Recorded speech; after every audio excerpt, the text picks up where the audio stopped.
남북한 분단 이래 자유를 찾아서 대한민국에 온 탈북 청년 2명을 강제 북송한 사건.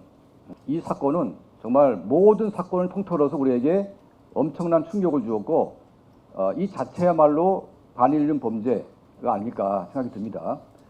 저는 그 사건을 보면서 어떻게 자유대한에서 이런 일이 발생할 수 있을까, 이게 도대체 뭘까, 이런 고민을 했습니다. 자, 국민 몰래 이 2 청년을 북한에 보내려고 했죠. 그러다가 기자에게 들켰습니다. 갑자기 2명이 16명을 살해했다, 이렇게 누명을 씌웠습니다. 너무 어이가 없더라고요. 여러분, 어이없지 않습니까? 그게 말이 됩니까, 여러분? 네? 그런데 국정원 조사에서 자백이 있었다, 살인했다고. 그 자백을 믿고 심지어 국민의힘 국회의원들까지도 그걸 넘어가자는 식으로 얘기를 합니다. 자, 우리가 힘이 없습니다. 우리가 정부가 아니기 때문에, 민간이기 때문에 힘이 없습니다. 하지만 3만 5천 명의 탈북자는 힘이 있습니다. 왜냐? 3만 5천 명과 연계된 북한의 가족이 있지 않습니까? 비밀이 어디 있습니까? 김책 씨, 바로 코앞입니다. 이거는 우리가 목숨 걸고 작정하고 이 진실을 파헤쳐야 되겠다 생각을 했고, 많은 탈북민들, 특히 이제 북한의 휴민트를 가지고 있는 탈북민들을 저희가 중심으로 해서 확인했습니다. 물론 국정원하고 다 연계된 분들도 꽤 있습니다. 여기 공개는 안 되겠지만, 이 16명 사건을 저희가 조사를 해보니까 이 2명이 16명을 살해한 사건 자체가 없습니다. 완전 가짜. 이게 얼마나 어처구니 없습니까, 여러분? 그런데 문재인 정권, 더불어민주당, 이 많은 사람들이 살인했기 때문에 북한에 보냈다고 정당성을 주장하고 있습니다. 그런 말을 한 사람들 앞으로 저희가 모두 감옥에 보내겠습니다.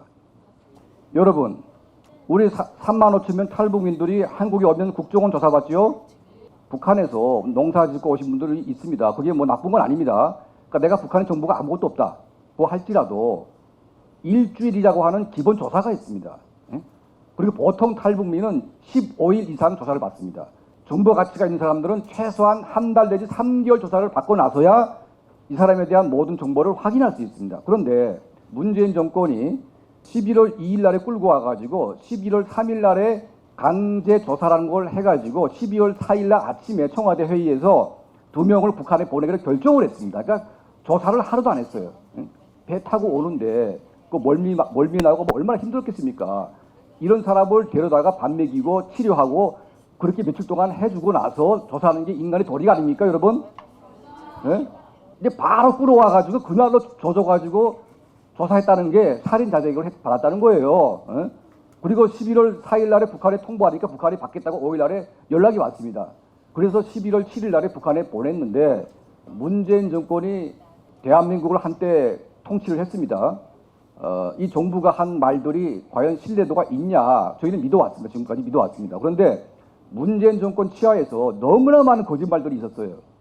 특히 북한과 관련된 거짓말들이 많았는데, 똑같은 케이스, 대한민국 공무원이 북한에 흘러들어갔는데 이거를 월북이라고 조작을 해가지고 만들어냈습니다.